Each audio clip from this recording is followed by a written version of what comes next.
Présentation de mes amis rapidement avant de commencer. Voici Manon, on se connaît depuis la CM2, mais on est vraiment devenus amis en 5e. Et voici Chloé, alias Clo-Clo. On s'est rencontrés à la fin de la seconde et nous sommes véritablement devenus amis au cours de la première. Voilà!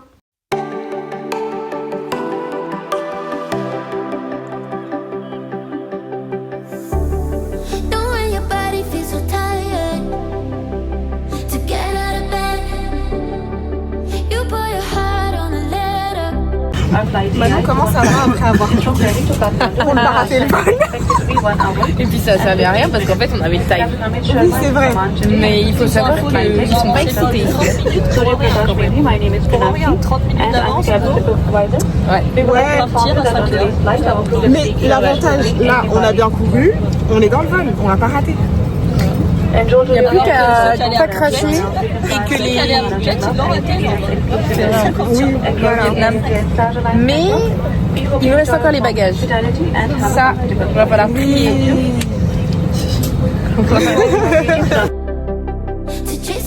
Il est 6h30, on vient d'arriver à Katmandou, l'aéroport. On est éclatés, on n'a pas dormi. Là, on va prendre nos visas. L'étape du visa sur les tablettes, honnêtement, c'était super relou.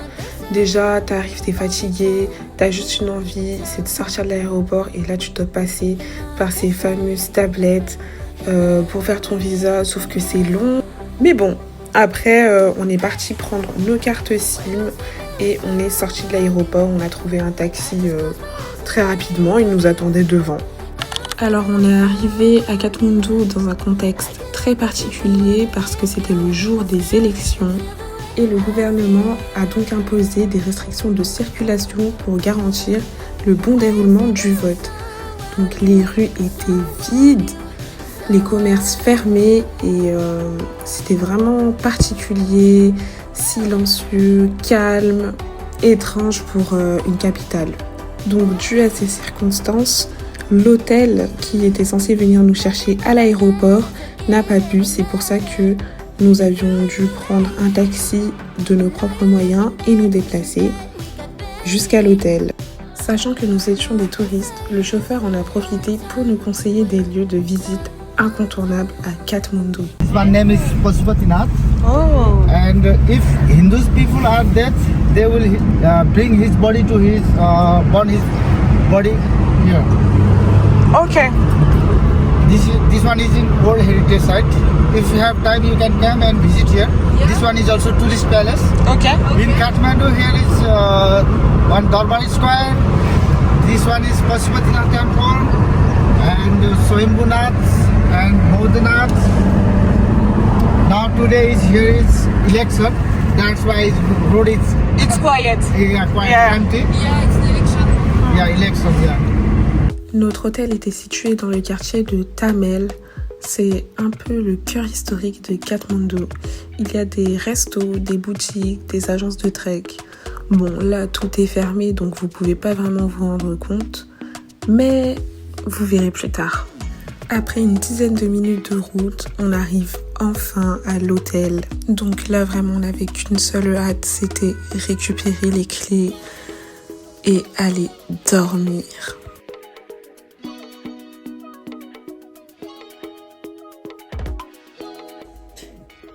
Tu fais chaud. Toi, tu fais quoi?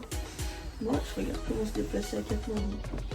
Parce que c'est tout très loin avec les pieds avant. Ah, moi, je suis C'est très tendu Katmandou. Je suis très fatiguée. Voilà, tellement fatiguée que je fais tomber mon téléphone. C'est quoi, je vais faire Je suis au bout là. En fait, moi, il faut que j'arrive à passer la passerelle du. C'est gars, je veux plus. Là, c'est un combat constant pour pas me rendormir. Et c'est très désagréable. Pourtant, t'es sur ton téléphone. Mais je lutte là. Ah ouais. Ah ouais, vraiment. Je pense que là, on a fait fort quand même. On a dormi combien de temps? 4 heures. Oui, on a dormi 4 heures. On a commencé à dormir vers 9h, il est 13h, bientôt 14. On aurait pu dormir beaucoup plus longtemps que ça, mais sauf qu'on a fait exprès de mettre un réveil afin de recaler le rythme avec le décalage horaire. Il faut savoir qu'il y a 4h45 de décalage entre le Népal et la France en hiver. Donc en fait on s'est réveillé à 13h45 et il était 9h en France. Autant dire que notre corps il était complètement ailleurs quoi. Mais on perd pas trop de temps à se lamenter. Nous on veut découvrir Katmandou et plus précisément notre quartier Thamel. Donc on sort, on visite. On passe par Srigaviar. C'est un monastère bouddhiste assez discret mais hyper important localement. Il fait partie de ces lieux où le bouddhisme est encore très présent avec des rituels transmis depuis des siècles. D'ailleurs, les drapeaux colorés qui flottent au vent sont des drapeaux de prière. Chaque couleur a sa signification. Le bleu pour l'espace, le blanc pour l'air, le rouge pour le feu, le vert pour l'eau et le jaune pour la terre. Voici des rouleaux de prière. En les tournant, la tradition bouddhiste dit que les prières et mantras à l'intérieur sont libérés dans l'univers et que cela apporte du mérite et de la chance à celui qui le fait. Puis on arrive à Durbar Square. C'est littéralement le cœur historique de Katmandou. Un ancien palais royal entouré de temples classés au patrimoine mondial de l'UNESCO. Pendant des siècles, c'était là que les rois du Népal étaient couronnés. Mais une partie du site a été détruite lors d'un séisme en 2015 et on peut encore voir aujourd'hui les traces de cette reconstruction. Ainsi que beaucoup de pigeons, je pense qu'ils sont très bien nourris pour être autant dans Katmandou. Ensuite, on s'est posé en haut de ce temple pour observer la vue et on s'est fait interpeller par un jeune Népalais qui voulait nous filmer puisque je pense qu'il avait jamais vu de blanche de sa vie et du coup, j'en ai profité pour le filmer également. Eki, I am Eki. Eki. I am English. Forait. Can you speak Nepali? No. Okay, sorry. Hello. Nice to meet you. Nice to meet you. Wow. Very nice. Bon, après cette discussion très marrante où il nous a fait découvrir sa passion, il était danseur, vraiment très bon danseur, il nous a montré des vidéos, tout ça. Nous avions décidé de continuer notre visite dans les rues très calmes de Katmandou.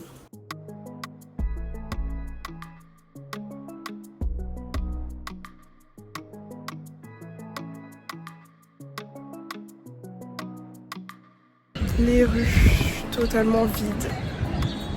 C'est vraiment fou.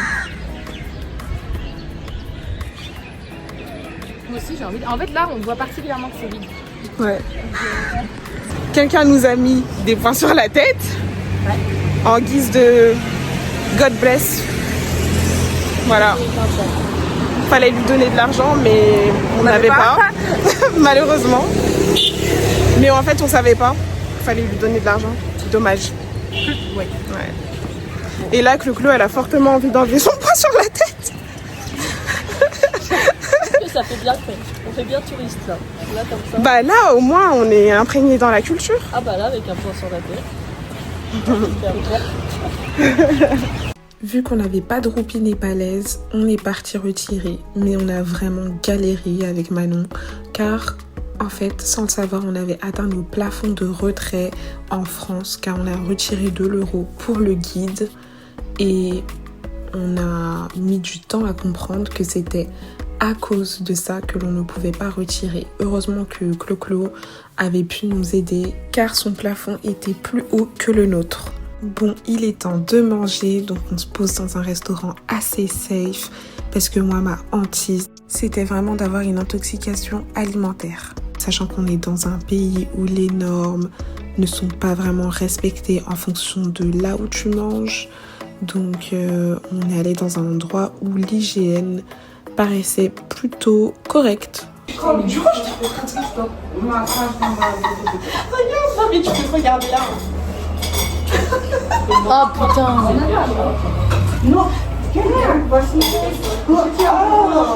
Là c'est mieux là. Ouais, j'étais surprise. Là c'est mieux. Ouais, c'est déjà mieux. Tu peux mettre un petit texte, genre en mode je me fais draguer par. Non, en vrai je trouve que c'est pour la deuxième fois depuis 24 heures. Même pas 24 heures, là c'est 6 heures. En l'espace de 6 heures. Manon, elle a la cote, hein. Et ça, j'ai vraiment l'air masculine. Non, je pense que j'ai quand même une énergie plus féminine que ce que j'imagine. Mais j'ai quand même une carrure de costaud, quoi, tu vois. Ouais, genre, je pensais pas que c'était des critères, tu vois, qui plairaient à des Asiates, mais si, parce que même au Vietnam, visiblement, ça plaisait. Donc, En attendant notre plat, on était en train de discuter de tout et de rien et les filles étaient en train d'éditer leur première story sur Instagram. Il est également temps de se débarrasser du Tika qui fait sa vie depuis un bon petit moment sur nos fronts. Au bout d'un long moment, je dirais entre 15 et 20 minutes d'attente, alors que le restaurant n'était archi pas blindé, nous avions enfin notre nourriture qui arrive. Là, ça y est, il est temps de manger. Bon appétit. Ensuite, on décide de poursuivre notre soirée dans un bar pour tester des boissons un peu plus locales. Tu nous filmes quand on est à sec? Oui. L'alcool avec modération. Toujours avec modération. C'est qui modération? C'est toi? pourquoi? C'est quoi ton nom? Moi c'est Prudence. Ah, moi c'est On sait modération. très bien que Manon a pris un mocktail. Voilà. Le bleu à la... Zéro alcool. Ouais, c'est ça, voilà. Et moi, du coup, C'était c'était... d'alcool forcément. Non, un verre d'eau. Ah, Ouais. un verre d'eau pétillant. Voilà. Pétillant Ouais. à la népalaise. On est fatigué. Oui, en effet, comme Clo-Clo vient de dire, on est fatigué. Il est temps de rentrer à l'hôtel.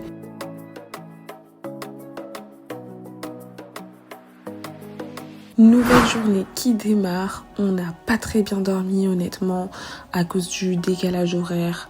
Moi, je m'étais endormie vers minuit 30 et je me suis réveillée dans la nuit vers 4h42 jusqu'à 6h45. Franchement, c'était chiant. Mais bon, pour se redonner du baume au cœur, on a décidé de manger dans un restaurant un peu plus typique cette fois-ci. Voilà, où on mange à même le sol, le OR2K.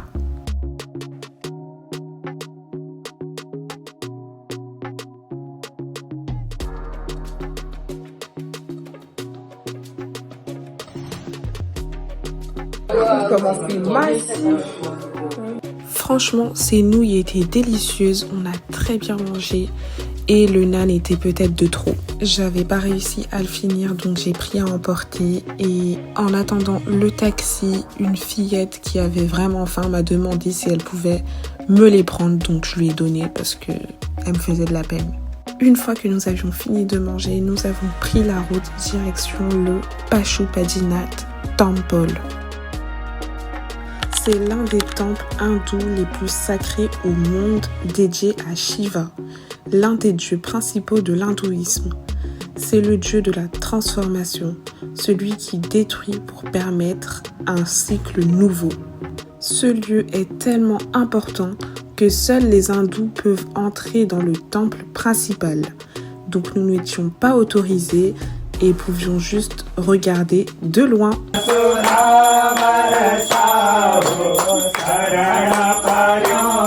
D'ailleurs, avant d'entrer dans la zone du temple, nous avions dû enlever nos chaussures et marcher pieds nus, car c'est une marque de respect dans la religion hindoue. Tu laisses tes impuretés dehors et tu entres dans un lieu sacré de manière humble. Ensuite, nous sommes sortis et nous avons donc remis nos chaussures pour accéder à la partie de la crémation, car le site Pashupatinath est un grand complexe religieux qui comprend le temple mais également un lieu de crémation.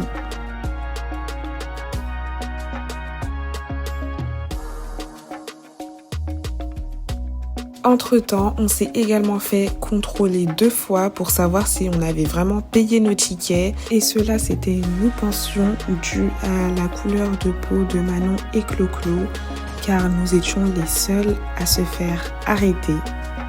Personne d'autre que nous ne se faisait contrôler en fait. Cela agaçait particulièrement Clo-Clo, mais bon, pour lui redonner du baume au cœur, elle se faisait aussi arrêter dans la rue pour se faire prendre en photo par des personnes qui les prenaient vraiment pour des stars françaises. Bon, j'avoue, j'abuse, mais vous voyez ce que je veux dire quoi. Arrivé vers le lieu de crémation, on nous a conseillé de prendre un guide pour avoir plus d'explications par rapport au lieu et c'est ce que nous avons fait. Donc nous sommes tombés sur un guide qui parle français. Il s'appelait Dilip Siwal et franchement il était super drôle. Il nous a expliqué plein de choses sans filtre. Il avait énormément de vocabulaire, c'était très marrant. Donc il nous a expliqué qu'il y avait plusieurs espaces, un endroit traditionnel, un endroit moderne où les crémations sont plus rapides et même une zone VIP où certaines familles amènent leurs proches. Les corps sont brûlés à ciel ouvert au bord de la rivière Bagmati, qui est considérée comme sacrée et qui rejoint ensuite le Gange en Inde. Selon les croyances hindoues, être incinéré ici permettrait de se libérer du cycle des réincarnations. Normalement, les gens ont placé le VIP, encore le dodal de ce côté-là. On ira après. Tous les corps, avant de brûler, on purifie au même endroit, le riche, le pauvre, tout le monde peut s'appuyer, tout le monde pose le corps pour la purification. C'est la première phase, purifier le corps, après crémation. À un moment, j'étais tranquillement assise. Et là, j'ai dû littéralement me pousser pour laisser passer un singe. Bon, c'est normal au Népal. Les singes sont très présents, surtout autour des temples. Et ils sont respectés, notamment parce qu'ils sont associés à Hanuman, le dieu singe de l'hindouisme. Hanuman représente la force, la loyauté et la protection. Du coup, ici, les singes ne sont pas juste des animaux, ils font vraiment partie de l'environnement sacré. Ensuite, pour terminer cette journée, nous avons fait la rencontre de notre guide pour le trek, Rajesh. Il nous a emmenés dans le restaurant de l'un de ses amis, le Avocado Café, pour que nous fassions plus ample connaissance avant de démarrer notre trek de 13 jours. Les choses sérieuses vont maintenant commencer.